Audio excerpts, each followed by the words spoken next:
안녕하세요. 맹꽁이어서 9번째 시간입니다. 날씨가 많이 따뜻해졌습니다. 이제 내일부터 벌써 3월달이 되는 것 같습니다. 다른 해보다 올해는 꽃이 더 일찍 핀다고 그러네요.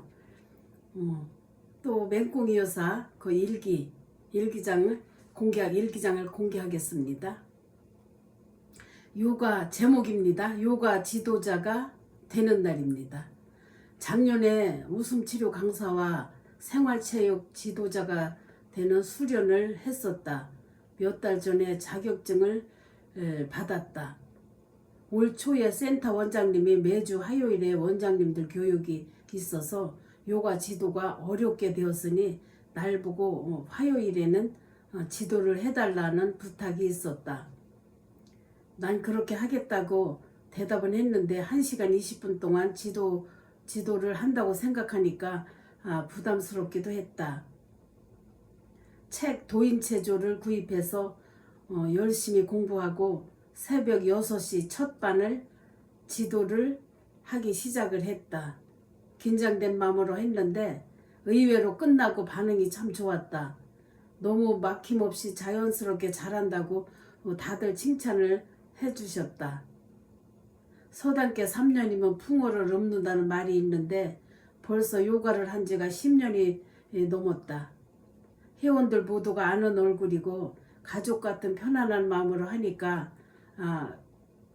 더 지도하기가 편안했다. 오늘 아침에 운동 끝나고 어제 너무나 운동을 잘했다면서 칭찬을 어찌나 하던지, 그리고 화요일 날은 꼭 나올 테니 문자를 달라고까지 하면서 폰 번호를 알려주기도 했다. 난 더 재미있게 열심히 해야 되겠다고 생각하며 회원님들 모두가 고맙고 정말 감사했다. 원장님도 좋아하시며 매주 화요일은 생활체육 지도자로 임명해 준다고 하셨다. 회원들 모두 좋아한다. 모든 게 하나님께 영광이고 꾸준히 노력한 덕이 아닌가 생각이 된다. 이때부터 제가 요가 지도를 해가지고 지금까지 지도자로서 활동을 하고 있습니다. 제가 돈을 받고 하는 건 아니지만 저기 센터에서 계속 지도를 제가 오랜 세월 하다가 또 동네 공원 있죠. 동네 공원에서 주말 강사로 또 운동 지도를 하고 있습니다. 운동은 필수니까요. 내 건강도 도움이 되고 또 함께 하면은 더 기쁨이 배가 되더라고요. 그리고 제가 또 운동을 생활체조를 좀 매끄럽게 잘 진행한다고들 하고 아주 그냥 빡세게 운동을 시킨다고 운동한 것 같다고 다들 그렇게 생각하시면서 좋아하시더라고요. 그래서 또 이렇게 기록을 해놨네요. 다음 장입니다. 제목 어머니 옛날과는 달라요 입니다. 며느리의 말입니다. 출근해서 신문을 보는데 생전 전화를 잘 안 하고 문자로만 연락을 주는 우리 며느리께서 전화가 왔다. 조리원에 있는 몸이고 어제도 함께 병원으로 또한 보건소로 다녀왔었는데 놀라서 무슨 일이냐고 하니까 아기가 감기가 들어서 조리원 측에서 소아과에 다녀오라고 했다는 것이다. 오실 수 있느냐는 말이었다. 오실 수 없으면 택시를 타고 가겠다고 한다. 나는 말했다. 무슨 말을 그렇게 하냐. 걱정 마라. 내가 30분 내로 갈 테니까 준비하고 있어라. 그렇게 말을 했다. 난 무조건 달려갔다. 며느리 얼굴을 보니 긴장한 듯이 보였다. 소아과에 가서 진찰을 해본 결과 감기가 아니며 신생아들은 우유를 먹으면 역류를 잘하고 그로 인해 재채기 하는 것은 자연스러운 것이니까 걱정하지 말라고 신생아에게 걱정하지 말라고 했다. 그리고 신생아에게 투약을 하는 것은 좋지 않다는 것이다. 일단은 안심이 되었다. 난 아기를 안고 나오면서 옛날 내가 아기 키울 때는 어른들은 100일 때까지는 삼신 할머니가 도와준다고 그런 말을 했었다. 그러니까 신생아에게는 웬만해서는 병원에 안 갔으니 옛날에는 신생아 때는 병원에 안 갔어요. 어르신들이 그러더라고요. 100일 때까지는 삼신할머니가 도와주니까 아이가 큰 병은 없을 테니까 걱정하지 말라고. 그래서 며느리에게 걱정하지 말라는 뜻이고 저를 생각해서 제가 이제 이렇게 말을 했지요. 신생아에게는 웬만해서는 병원에 안 가고 살았으니까 걱정하지 말라고. 너무 긴장하지 말라. 며느리에게 그런 뜻으로 말을 했습니다. 그런데 내 말이 끝나자마자 며느리 입에서 어머니 그건 옛날 일이고요. 지금은 옛날하고는 달라요. 요렇게 좀 약간 쏘는 뜻으로 그런 말을 하더라고요. 아무 이상 없으니까 약을 안 준 거라고요. 아무 이상 없으니까 약을 안 준 거라고요. 하면서 그러더라고요. 목소리에 약간 좀 힘이 들어가는 말투였다. 그 말을 듣는 순간 내 머리가 정지되는 것을 순간 느꼈다. 시집오고 처음으로 며느리 목소리에 힘이 들어간 것이다. 내가 뭘 잘못했나? 순간을 말없이 그냥 얼버무리고 넘어갔다. 난 모든 걸 다 주고 며느리를 대했었는데 우리는 아직도 소통이 부족한 관계였구나 생각을 해본다. 잠시 후 아무 일도 없다는 듯이 며느리가 말한다. 어머니 조리원에서 나가라고 하면 어떻게 하지요? 난 망설일 수밖에 없었다. 조리원 원장과 아들과 의논해 보고 조리원 원장과 내 신랑과 의논해 보고 몇 시간 생각해 보고 결정하라고 말을 했다. 그때까지 내 가슴은 두근두근했다. 오후 5시쯤 아들에게서 전화가 왔다. 조리원 측에서 혹여나 감기 같다고 다른 신생아에게 전염될 우려가 있으니 퇴원하라고 하더란다. 9시쯤 함께 조리원 가자는 전화가 왔었다. 부모란 두 글자가 뭔지 난 전화를 끊고 집에 와서 미역을 담그고 고기 사다 국을 끓일 준비를 했다. 조리원에서 나오면 이제 먹어야 되잖아요. 그래서 미역국과 이제 반찬 준비를 부지런히 했다는 것입니다. 고사리 나물을 볶고 호박 나물도 볶고 내 몸은 자동적으로 바쁘게 돌아가기 시작했다. 9시쯤 준비한 음식을 아들 집에 옮겨놓고 아들과 조리원에 가서 짐과 아기를 집으로 데려왔다. 애들 눈치를 살피니 좀 다운된 것 같았다. 나도 몸과 마음이 조심히 운전을 하고 아들 집으로 왔다. 집에 와서 주방을 대충 정리하고 내가 할 일이 없는 것 같아서 내가 자주 오면 내 마음이 불편할 테니까 네가 필요할 때면 언제든지 불러라. 달려올 테니까 달려와서 도와줄 테니까 했다. 목욕시킬 때 도와준다고 하니까 혼자서 잘할 수 있다고 안 오셔도 된다고 한다.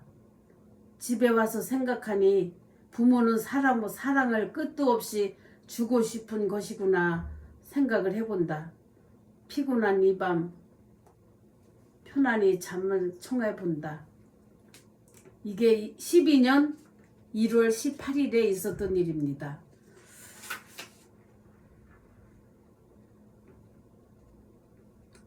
다음은 제목이 너무도 바쁜 나날입니다. 며느리가 산후조리원에서 나오니까 시어머니 내가 엄청 바빠진다. 미역국 끓이랴 반찬 만들랴 병원에 데리고 다니랴 하여간 새벽부터 짬이 없이 바쁘게 돌아간다. 새벽 운동을 하는데도 내가 반장 일을 맡다 보니 제가 그 요가원에서 아침 운동도 지도하면서 제가 반장으로 또 활동을 했었어요. 명절 때는 또 10,000원씩 모아서 원장님께 인사도 해야 하지, 다과도 준비해야 하지, 구제품 옷 들어온 것도 가지러 가야 하지, 가져오면 또 정리도 해야 하지, 낮에는 또 가게도 나가야 하지, 어찌나 할 일이 많은지 혼자 살아도 잠시도 틈이 없다. 시집오고 첫 번째 맞는 며느리 생일날 생일상을 준비해야 하고 설 예배 드리고 9시가 다 돼서 집에 와서는 토종닭을 닭발과 함께 푹 삶았다. 2시간을 삶아서 뼈를 싹 발라내고 미역국을 끓였더니 담백해서 먹을만 했다. 1시까지 국을 끓이고 부침개도 부치고 너무 피곤해서 잠자고 아침 일찍 일어나 불고기 샤브샤브와 나물 2가지를 만들어서 봉투에 금일봉을 넣어서 생일 축하한다고 하면서 며느리에게 주니까 나도 기분이 좋고 할 일을 다 했다는 생각이 든다. 나도 며느리에게 잘해야 며느리도 이 다음에 우리 선율이 그 신생아 이름이 선율이에요. 우리 선율이 장가가면 며느리에게 잘하겠지 생각해본다. 사랑은 받아본 사람이 사랑을 준다는 말이 있듯이 사랑은 정말 주는 것이었다 라고 생각을 해본다. 저는 며느리 없고 저희 시어머니 생각을 참 많이 했습니다. 이런 상황에서 우리 어머니라면 어떻게 생각하시고 어떻게 행동을 하셨을까 이렇게 생각을 하면서 며느리와의 관계를 조금씩 그렇게 가까이 지내려고 노력을 하고 있었습니다. 다음은 제목이 처음으로 만두를 만들다. 부촌 동생이 언니 올 구정에는 김치만두를 만들자 하고 한다. 혼자서 못하고 언니가 도와주면 하겠다는 것이다. 생각을 해보니 계산을 하면 부천까지 가는 게 엄청 손해가 난다. 난 지난번 손만두를 2팩 사다 놓은 것도 있었다. 그러나 명절인 것을 생각해서 경비가 좀 들더라도 동생 가족들도 만나볼 겸 가기로 결정을 했다. 자동차 기름값이며 통행료, 선물, 명절이니까 선물을 또 좀 준비해야 되겠죠. 선물, 만두 만드는 재료비를 또 시장에 가서 샀다. 따져보면 안 가는 것이 훨씬 전략이었다. 1시 반쯤 동생 집에 도착해서 점심을 먹고 함께 시장을 가다가 처음으로 만두 속을 만들었다. 재료는 고기, 당면, 양파, 숙주, 두부, 계란, 김치. 만두 속이 엄청 많아서 언제 이걸 다 만드나 걱정이 태산 같았다. 오후에 상이와 프레드도 오고, 상이는 동생 딸 부부예요. 부부예요. 어찌나 예쁘게 사는지 대견하고 흐뭇했다. 명절이라고 부모님 선물과 내게 줄 선물도 사왔다. 우리는 함께 만들었다. 한쪽에서 만들면 나는 찌고 찐만두를 베란다에다 식히고 왔다 갔다 분주하게 돌아갔다. 6시경에 다 끝났다. 쪄낸 만두를 보니 흐뭇했다. 끝나고 동생이 다니는 교회 음악 목사님 사모님이 며칠 전에 자살을 했는데 유서를 여러 사람에게 우편으로 보냈다고 한다. 날더러 읽어보라고 하며 편지를 준다. 5장을 깨알처럼 썼으며 어찌나 갈겨 썼는지 자세히는 읽을 수도 없었다. 대충 줄거리는 알 수 있었다. 남편은 이중 인격자에다가 그 집 남편이요. 그 자살한 그 부인의 남편. 남편은 이중 인격자에다가 여자 문제까지 있어서 사모로서 누구에게도 말 한마디 못하고 혼자서 감당할 수 없어서 세상을 떠나게 되었으니 내 남편은 목사로서 음악 전문 목사였으며 청소년 상담가요 전국을 다니면서 강의를 했지만 입으로는 선한 말만 은혜로운 말만 했지만 자기 가정에서는 언어 폭력이 다반사였고 거짓말을 일삼았고 그런 사람이었다 하고 폭로를 한 유서였다. 자기의 그 남편에 대한 그 불만을 편지에다 깨알처럼 다 썼더라고요. 집에서는 언어 폭력과 그렇게 거짓말을 일삼고 또 여자 관계도 그렇게 복잡하고 그렇다고. 가장 큰 문제는 여자의 가장 큰 스트레스는 배신감이었다. 남편 하나만 생각하면 죽이고 싶고 자살하고 싶지만 그러나 시야를 넓게 보면 이 세상에는 별하별 인간들이 살고 있으며 나보다 더 악조건인 속에서도 사는 사람이 참 많다. 남편 하나 때문에 내 소중한 목숨을 버린다는 것은 너무 억울하고 바보짓이라고 난 생각이 든다.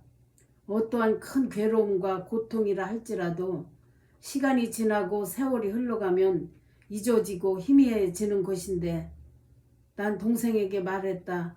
나 역시도 남편 한 사람 바라보고 시집을 왔으나 충분히 죽을 만한 이유도 있었지만 자식들을 책임져 줄 사람이 없어서 살 수밖에 없었다고. 그 밖에 동생과 많은 이야기도 했다. 나는 모든 것을 경험한 사람이다. 동생은 미경험자고. 내 말을 들은 동생과 상의는 공감을 해주었다. 9시경 집으로 왔다. 명절이라고 동생이 사과 한 상자를 주었다. 그런데 만두를 내가 생각한 것보다 너무 적게 준 것 같아서 속이 상했지만 자존심이 무언지 아무 말도 못하고 주는 것만 가지고 왔다. 8판을 쪘는 만두를 8판을 쪘는데 저를 2판밖에 안 준 거예요. 글쎄. 그렇게 많이 내가 수고하고 미천이 들었는데 굉장히 좀 속상하더라고요. 동생이라서 하고 싶은 말도 다 못하고 그런 거 먹는 거 가지고 얘기하기가 조금 곤란해서 그냥 아무 말을 하지 않고 속상하지만 그냥 가지고 온 기억이 진짜 나네요. 그래도 건강해서 동생과 함께 기분 좋게 만두를 만들었다는 것이 얼마나 행복한 일인지 무조건 감사하면서 지냈다. 이렇게 교회 다니는 교회 음악 목사님이 진짜 청소년 상담가로서 전국을 누비면서 상담도 해주고 교회에서 찬양을 또 인도하는 주의자로서 활동하면서도 자기 가정에서는 이렇게 어려운 일을 겪고 부인이 그렇게 자살을 했다고 하니까 정말 가슴이 아프더라고요. 저도 왜 어려움이 없겠어요. 우리 남편은 주로 남자들이 좋아하는 거 도박 좋아하고요. 또 도박 좋아하고 사업을 하는데 사업에 신경을 안 써요. 돈이 자기 주머니 들어오면 그냥 자기 개인 거예요. 혼자 다 쓰고 가정에 그렇게 내놓지를 않아서 그 문제 가지고 제가 굉장히 이제 사는데 그렇게 어려움이 많았었어요. 그렇게 하다 보면 왜 또 여자 문제가 없었겠습니까? 여자 문제도 있었지만 저는 여자 문제는 둘째 생활비를 안 주는 게 제일 큰 문제 같더라고요. 살아보니까. 이것은 또 여기까지고 다음은 제목이 이금주 권사에게 떡국을. 내일이 구정인데 오늘은 주일날이다. 아들이랑 함께 교회로 갔다. 성가대원들이 많이 빠졌었다. 고향에 갔겠지? 장 권사에게 말을 들어보니 교통사고 환자들이 시간이 갈수록 더욱 몸이 안 좋다는 것이다. 새벽기도 다녀오다 우리 교인 차에 치인 사고였다. 파란 신호받고 건너는 사람을 신호 위반으로 사고를 낸 것이다. 같은 교인인데 새벽기도 끝나고 한 분은 차를 끌고 가고 한 분은 걸어서 집을 갔는데 같은 교인을 친 거예요. 그래서 파란 신호에서. 얼마나 안타까운 일이에요. 목사님도 말 한마디 정말 못하고 쉬쉬했던 사건입니다. 병원 생활이 얼마나 힘들을까. 몸 아픈 것도 문제지만 활동을 하던 사람이 병원에 두면 마음에 병이 나서 우울증까지 오기가 쉬운데 처음에는 사람들이 많이 찾아오지만 시간이 갈수록 찾아오는 사람이 잦아들고 혼자 있는 시간이 많다 보니 우울증이 찾아온다고 한다. 난 그 권사님에게 만둣국이라도 끓여서 대접을 하려고 나올 수 있냐고 전화로 물어보니 잠시 나올 수는 있다고 한다. 4시경에 내가 병원으로 차를 가지고 가서 그 딸과 함께 집으로 데려와서 떡국을 대접을 했다. 많이 고마워했다. 병원에 짐이 어찌나 많은지 집에 좀 태워다 달라고 부탁을 하기에 집에까지 데려다 주고 왔다. 사람이 살다 보면 생각지도 않게 어려움을 당하기도 하는데 남편은 평생 놀지. 그 집 남편이 그 권사님네 남편도 사업하다가 실패 보고는 그냥 평생 노는 거예요. 그래서 여자 혼자서 일선에 나가서 그렇게 어렵게 생활을 하고 있는데 그렇게 교통사고를 당해서 병원에 누워 있으니 얼마나 마음이 다급하겠어요. 같은 또 교인끼리라고 해서 법적인 일도 그냥 냉정하게 처리할 수도 없고 좋게 이렇게 해결을 하려고 하니까 굉장히 마음고생이 심하더라고요. 딸이 대학 2학년인데 교육도 시켜야 하지 놀면 안 되는 형편인데 이 당시에 이 집 권사님 그 딸내미가 또 대학생이었구먼요. 그래 학비도 돼야 되지 먹고도 살아야 되지 얼마나 힘들었겠어요. 그런 때 누군가가 조금만 위로해주고 그렇게 좀 토닥여주고 그렇게 힘을 주면은 굉장히 그게 이제 윤활유가 돼가지고 삶에 이렇게 희망을 가질 수가 있어요. 저도 어렵게 살다 보니 내가 진짜 마음이 괴로웠고 할 적에 누군가가 와서 토닥토닥 위로해주고 하면은 굉장히 힘이 되더라고요. 내가 그렇게 살아봤기 때문에 그렇게 주변에 그렇게 어려운 사람들을 그렇게 챙기고 그러고 싶은 마음이 굉장히 컸었습니다. 다음은 2012년 구정날이네요. 제목이 구정날 아침에 아들과 예배 인도를 했다. 아들이 예배 인도를 해서 가정 예배를 이제 드립니다.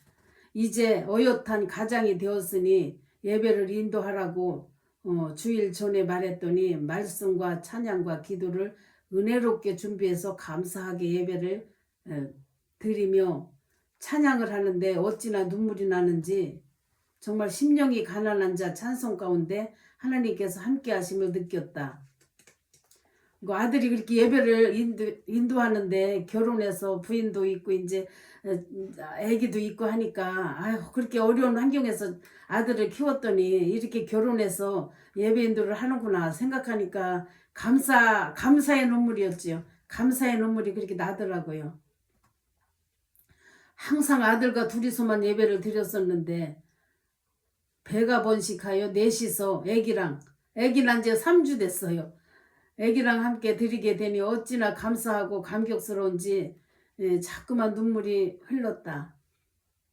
예배 후에 내가 방송을 탄 PD수첩을 보기도 하고 PD수첩에 제가 잠깐 나왔었는데 그거를 돌려보기로 해가지고 같이 또 예배 후에 이제 가족끼리 이제 봤었나 봐요. 아들 며느리가 세배하는 또 세배를 처음으로 받았다. 아들 결혼하고 며느리하고 아들하고 이렇게 한복 입고 세배를 하는데 굉장히 진짜 기쁘더라고요. 어찌 생각하면 번거로운 일이지만 난 나름대로 우리 손녀리가 자라면서 교육적으로 필요한 것도 같고 우리나라의 좋은 문화를 이어가는 것이 여러 가지로 좋겠다는 생각으로 정식으로 한복을 입고 세배를 하라고 했었다. 오후에 공동체로 향했다. 그 사역하는 아들은 집에를 항상 못 옵니다. 그러니까 큰아들과 둘이 살다가 이제 결혼을 한 건데 이제 예배를 드리고 이제 공동체를 가기로 한 거예요. 공동체로 향했다. 이번에는 여러 가지가 바빠서 음식 준비는 못하고 구제품 옷 들어온 거와 헌옷 들어온 거 또 아름다운 가게로 가려던 옷을 공동체로 주려고 아동복을 엄청 많이 기증을 받아 놓았다. 제가 아는 사람이 아동복을 했었는데 이분이 이제 아동복을 폐업을 하려고 했었어요.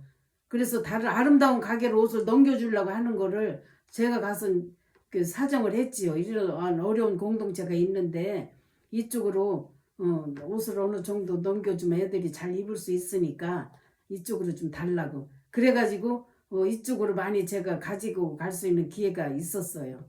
옷만 가지고 공동체로 갔다. 가니까 거기도 명절이라고 음식을 각자 사는 곳 5군데였었는데 식구들이 많으니까 여자들 30명, 남자들 20명 그렇게 사는데 한 집에서 살 수가 없으니까 5군데서 나누어서 이제 사는 거예요. 그렇게 각자 5군데서 각자 한 가지씩을 준비했다는데 아주 풍성하고도 많았다. 오후에 애들을 데리고 롯데월드를 간다고 명절 날이라서 한복을 입고 입장을 하면 입장료를 반값으로 할 수 있다고 해서 모든 아이들에게 한복을 있는 대로 몽땅 꺼내서 적어도 입히고 커도 입히고 옷이 작아도 입히고 옷이 조금 커도 입히고 한 번만 걸치면 그렇게 이제 입장료가 반으로 이제 줄어든다고 하니까 이제 그렇게 이제 한 거예요. 커도 입히고 적어도 입히고 하여간 야단 법석 떨고 봉고차 4대로 꽉 막힌 도로를 뚫고 잠실 롯데월드에 도착을 하고 보니 사람들이 어찌나 많은지 콩나물 씨루 같았다. 공동체 가족들은 입장료만도 자유이용권을 끊으면 100만 원 가까운 돈이 쓰여지는데 돈이 아깝다고 내일 오라고 해서 집으로 돌아와 영화를 보았다. 그렇게 사람이 너무나 많고 입장료가 이렇게 저기 반값이라도 자유이용권은 반값이 아니더라고요. 그래서 너무 저 경비가 많이 들어서 도로 집으로 온 거예요. 글쎄. 집에 와서 영화를 본 거예요. 이튿날 오전에 전 가족이 모여서 노래와 율동과 장기자랑을 하면서 노는데 어찌나 애들이 잘 노는지 배꼽을 잡고 웃으면서 놀았다. 점심을 먹고 애들은 롯데월드로 가고 애들을 다시 이제 롯데월드로 또 간 거예요. 사람이 좀 그날은 좀 적겠지 하고 명절날보다는 좀 덜 오겠지 하고 나는 전도사님과 쉬면서 많은 대화를 나누었다. 거기 일을 도와주시는 그 전도사님이 또 계셨어요. 봉사자로서 자기 아들도 둘 데리고 와서 거기서 살면서 봉사를 한 거예요. 대화를 저기 전도사님과 쉬면서 저는 롯데월드를 안 가고 대화를 나누고 시간을 보냈다. 전도사님이 명절날 2 아들을 데리고 친정에 갔었는데 친정엄마가 딸이 공동체 생활하는 것을 어찌나 못마땅해 하시는지 엄마가 사랑과 격려를 해주기를 바랬지만 엄마는 여러 가지가 못마땅하다며 딸도 손주도 마음에 안 들어 하시면서 퉁명스럽게 대해주셔서 전도사님은 엄청 상처받고 왔다고 한다. 위로가 필요한 딸에게 그렇게 하셨으니 전도사님이 안간히만 못하다고 하면서 나에게 고민을 털어놓으셨다. 엄마는 70대인데 70대도 넘으시고 배움도 없으시고 몸도 아프시고 참을 줄도 모르시고 평생 고생만 하셨지만 뜻대로 된 것은 아무것도 없었다. 아들 3, 딸 1. 큰아들 장가 갔으나 혼자 살기도 힘들고 장가 안 간 쌍둥이 아들도 쌍둥이 아들은 얼굴에 커다란 흉터가 있다고 한다. 또 한 아들은 거인증이 있어서 보통 사람보다 특이하고 엄청 크다고 한다. 그렇게 동생이 거인증도 병인가 봐요. 굉장히 키도 크고 얼굴이 좀 이상하다고 하더라고요. 그 전도사님이 가정이 그렇게 어려웠어요.